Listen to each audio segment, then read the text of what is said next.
Hello, everybody. I am so happy to be interviewing a student of mine and as well a team colleague of mine, Maria Angelova. She is a Hi. yay! I'm so happy she's here. She's a visibility strategist, aka PR manager. So, Maria, I'd love for you to tell the audience all about your business, your background, and how you came about, starting your own business. Yeah, all right. So basically, I'm a service provider that works with other service providers that want to add a coaching element to their business. So they are looking to sort of present themselves out into the world and to potential clients somewhere out there as like an authority in the field that they're in. So they want to be like an opinion leader. They want to be seen as having authority and like knowing what they do, and for that they want some kind of effort to be visible, sharing their expertise so that people can have trust that they know their stuff. And then eventually, if some person wants to get the kind of service that they provide, they would think, oh, I know this person, I know that they're good, and they're giving out some good advice and insights, like I've seen them at work, so this is where I'm going to go.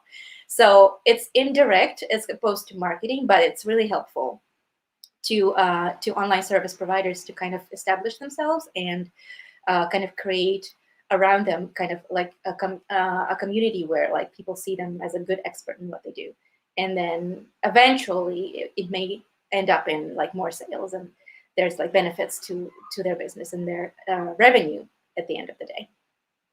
And this was an interesting journey for me because I was a freelancer on and off throughout my career. So then, after I had my baby, my little girl is turning 4 in September now. So after I had her, I didn't want to like come back to an employment type arrangement because it created some limitations. And once you have a baby, there's like a switch turns in your head, and you're like, oh my god, I don't want to do this anymore. I want to like be more flexible, and I want to like set my own hours, and I don't want like extra stress in my life. So I want to set the projects that I work on and people that I work with. I want to like control that so that I have an environment where I can like dedicate more of my like attention and emotion to my child. So like my initial kind of move was to freelance again, and then that's the thing. That's a big mindset shift that eventually you're going to have to take if you're freelancing, because technically, if you're freelancing, it's a business. Like you're just like a company of one person. You do your own accounting, you do your own client acquisition, you do your own, everything. You do your own marketing. So it's supposed to be run as a business, but you don't think of yourself as a business owner. Oh, I'm just freelancing. It's just like some kind of side hustle or a gig or whatever. So this is a very kind of important mindset shift that I ended up with. I ended up like kind of going through with you. So because I was just going around like taking courses that are giving me skills in like things that I can provide services on. So like the service part of it. But I had no idea like how to do all the business part of it, Yeah. how to Yeah. how to how to properly search and for clients, how to properly approach them, how to properly close the sale, how to properly have the user experience for my clients with my services that I provide. All of that plus the marketing, all Yeah. of that stuff that kind of makes or breaks you when you're working for yourself. I was clueless. Yeah. So I think so many people are like nodding their heads right now, especially the mompreneurs who are, yes, agree, want to be there with the kids. I don't even have the excuse of having a kid. All of the above, but without a kid. So, for all my single people out there, it's like that wants to be free as well. I think they have that sort of mindset that like, I don't want to be in employment. I want to control my time. And so many mompreneurs as well, I think will resonate with your story that and a lot of solopreneurs, they come into business because they're good at one thing. Mhm. And then they realize that without the infrastructure of a company, with a sales team, a marketing team, Exactly. to support them, it's hard work. And it's like hours and hours without focusing on your zone of genius. It's hours and hours of actually doing the business side of things. And I remember you really did struggle with that one, especially sales. You had a lot of mindset blocks in sales. Yeah, it was strange because once I found that once I got on a call with a person and we were talking about the problem that they need solved with my help, I was like, I was in the spotlight and I was doing great. But all the lead up to it that you have to do to get that on that call with that person that has good chances of being right for you and you have good chances of being right for them, it's a lot of it's and I wouldn't say it's hard work, I would say it's smart work. You need to know how to approach this. It's a know-how that it's not naturally in your skill set. It's not it doesn't come naturally to people. It's something you need to learn from somebody. So it's a very it's a very big deal in terms of prognosis for your business's success. Yeah, absolutely. It's definitely a process. So how do you feel that the program has helped you in not only your business, like transform your business, but also your life? Here's the thing. There's a lot of people out there who are like very charismatic personalities, and they're like big name business coaches. But it has I'm kind of jaded maybe in that sense because I've been shopping around in that area, and it all feels very kind of culty to me. You know what I mean? It's all about like, oh, just unleash your energy or whatever, that sort of stuff. That's very intangible, just intangible, and you're supposed to just follow the person and just kind of believe that proximity to that person is gonna help you in that sense. But I'm very kind of practice oriented in that sense that no, okay, you tell me how to do it, what to do, what's next, what's step one, what's step two, what's step three, because this is a how-to kind of skill, not like of course there's mindset to it. Of course, the smart mindset aspects to it, which we just talked about it. But there is a lot of very specific stuff that you just don't know how to approach, and you need someone to train you up. Essentially, it's a skill. So this was like a deal breaker for me to see that lacking somewhere. And then when I saw that this is like all this is what you're about. So if anyone like goes to your Facebook group and like sees the kind of content you put out, it's like it's so value packed that, and then you assume that it's just like a tidbit that that you agree to share for free. So then there's more action packed behind that all. So this is the key point for me, that it's very, very tangible. And Yeah, it's like very, very direct, like how to approach things, how yeah. things are done, like what is the process, like break it up and like learn to do it. Yes, absolutely. I don't like fluffiness. I'm very Yeah, direct. Love it or hate it. But yeah, we don't have time for too much fluff. Some fluff is good. exactly. Some chit chat is good. Exactly. What Like about I you? don't want to be like in a Tony Robbins kind of like, yeah, ooh, we're all like going to be millionaires. No, I want someone to sit me down, and I'm gonna like be there with a pen and paper, and I want to be able to write down a lot of stuff Yeah. and then apply that. This is what I was looking for, and this is what I found. What sort of skills did you feel that you really up leveled in, and how did it kind of affect your business and your life overall?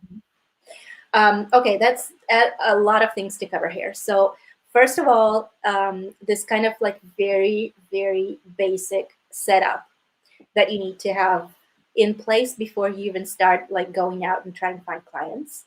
Like have your, socials set up showing all the right stuff and like with the right bios, with the right, imagery, uh, even like having like preset like offers that you're gonna want to like suggest to people. Like just setting up initially before you start going out to clients was a very big deal, because it's not knowing. I thought that this is something that like will happen along the way, but then you learn that this helps you look a certain way to a client when you approach them. And like I'm a visibility expert. I should like be keen on that you need to like have this pre what's the word um, kind of pre-existing image of yourself, so that you can convince people that you are actually the expert that you are. Like you have to look brand equity. looking the part. Yeah. Like as a visibility expert, I should know and apply that to myself as well, but I was not. So Yeah. this was a very big deal. This was like step one. And then the whole process of choosing the right people to approach to be your clients, like understanding your ideal client, understanding like your own values, your own kind of uh, message, and then looking for people who fit you, as opposed to like anybody please come and give me money, that kind of thing. Yeah. Setting the right foundations. Yeah. That was definitely a huge part of the program. Yeah. And again, as a freelancer who is like actually doing the business without realizing that you're doing the business, the foundation is one like the most important thing you're going to do. And then building up on that is going to help you like create something that is not going to be that's not going to like fall down with like any problem that's going to happen along the way. So and actually it was very cool, because one of the aspects of that was from one of the bonus seminars that when you invite guest speakers to talk to the group. Mm-hmm. This is very cool also, because you get to learn from someone who is like has a very specific knowledge in a very specific niche, and then they can give you like additional little insights that are like just light up the whole kind of like, you have the foundation, you have like the structure, and then it's like boom, it all comes to life suddenly. So that one was about a branding, and she said something very kind of small and kind of in passing about picking your niche, and it's totally changed my kind of. I was approaching that completely in a different and a wrong way, and it's suddenly like, oh, that's how you do it. And then initially it clicked what my niche was. Yeah. It immediately clicked what kind of person I need to approach for to be my potential client. That's my favorite. Yeah, when there's a breakthrough in one of those guest expert trainings or in any training live, and it's like that happened to Diana quite recently. Yeah, I remember when Lorraine gave her personal branding workshop, and you were like, really, oh my gosh, like cool. It was so cute to watch. Yeah, exactly. This is kind of like this is the right way to do it, to me. Like you build a structure and you kind of get a general understanding of how things work, and then someone comes in and just says something little that just makes everything suddenly make sense to you, and then boom, you have your business set up. And then you can approach the people who are very likely to work with you because you'll align, and then you are very likely to grow with this, and like eventually make it bigger and bigger, and like get to those 6 figures or whatever figures you want to get to, without like the stress of having to work with people you hate, or like with doing something you hate, or having to like be on your phone 24/7, or things like that, and not being able to be present with people you want to be present with. It's just it makes things make sense very quickly. That's the benefit of it. Yeah, absolutely. And I think that a lot of people do that's why I did the whole workshop. The very Mhm. first day we come up with mission, vision, and values and setting those foundations. Mhm. And then once you're in the program, we build upon on it with the different strategies and different systems. I would love to know because I know that you had a lot of, like all brand new entrepreneurs. I remember you when you first started, and you had a lot of mindset blocks, and it was funny because you did not have social set up, and I'm like, what are you doing? You're a visibility strategist, and there was a lot of mindset stuff there. What would you say to someone who's kind of got a lot of emotions, emotions attached to becoming a freelancer, investing in themselves, whether that be time or with a course or a program or a coach? What would be the sort of advice you would give to them, knowing what you know now and what you were like before? Mhm. Well, it is pretty scary. Okay, being just depending on just yourself.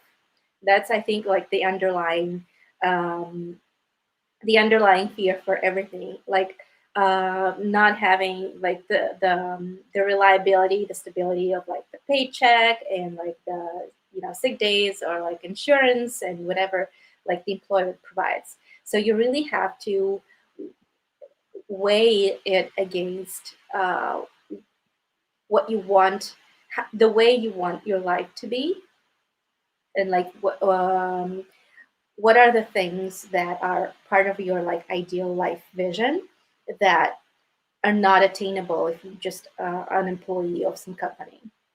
And then when you put it on a scale like that, and you can even like write it out. Take a piece of paper, just like pros and cons, and just write it out.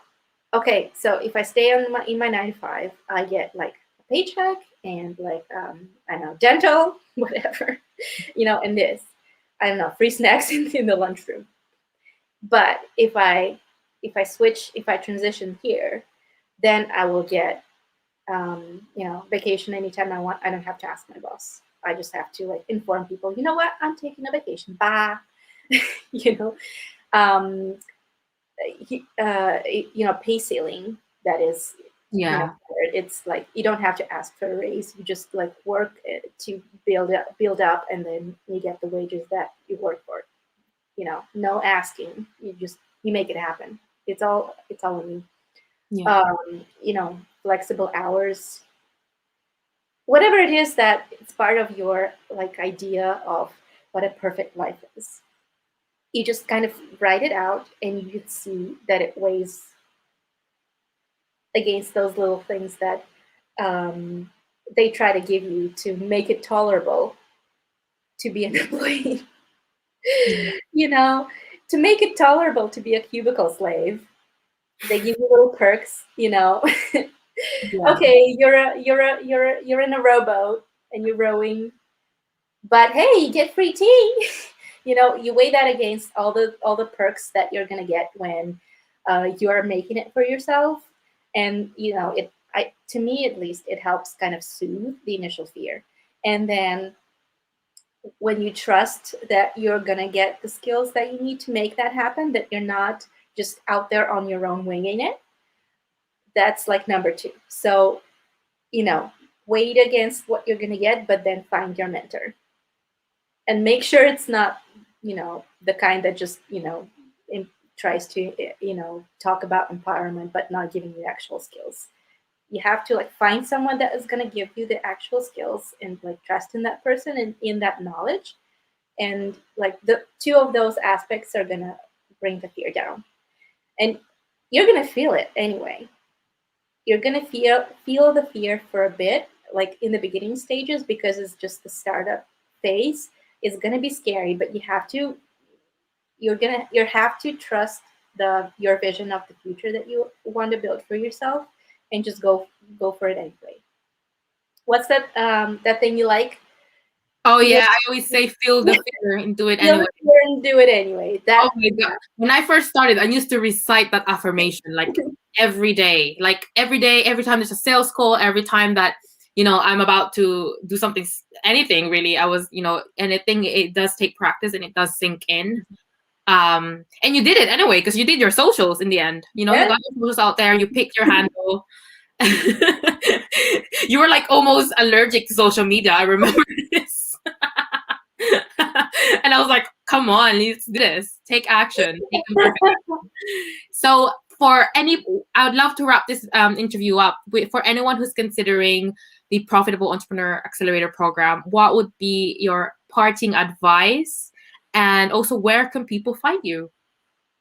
The advice is, if you have any doubts whatsoever about whether or not you should do this, just go and check the content that's already available out there that Pauline is doing, and you're gonna know immediately that this is worth it. This is the knowledge that is very tangible and very actionable, and is going to help you make it. Because you can really tell when a person is just like blah blah blah, or when a person is talking business. We're talking business here, so this is an investment that's definitely worth it, for sure, 100%. And then I mean, if you're gonna need like an emotional pump up and like, yeah, we can do this, we do that too. It's not like we're all just like being Strategy. being bookworms or anything. We have that too, and it's a cool community, and you get to meet people, and you like support each other, and be accountable for each other, help each other be accountable. But the amount of actionable information you're gonna get is just, I haven't seen anything out there that's like this, honestly, and I've shopped around. So that's the advice. Just check the content and consider that this is like the 3% of what's actually available. Amazing. And like think to yourself what you're gonna get out of this. Where they can find me? Okay, this is my LinkedIn is Maria Angulo PR, and then my Facebook and Instagram handle is the Queen of Pitch. Yeah. I always like you came up with that handle. Yes. Yeah, I do write nice pitches.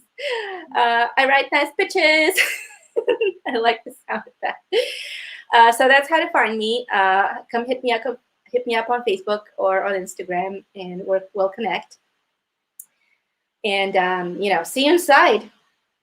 Yes. Of the treasure cave. Thank you so much, Maria. Thank you for being here today. Thank you, everybody. We'll see you in the next one.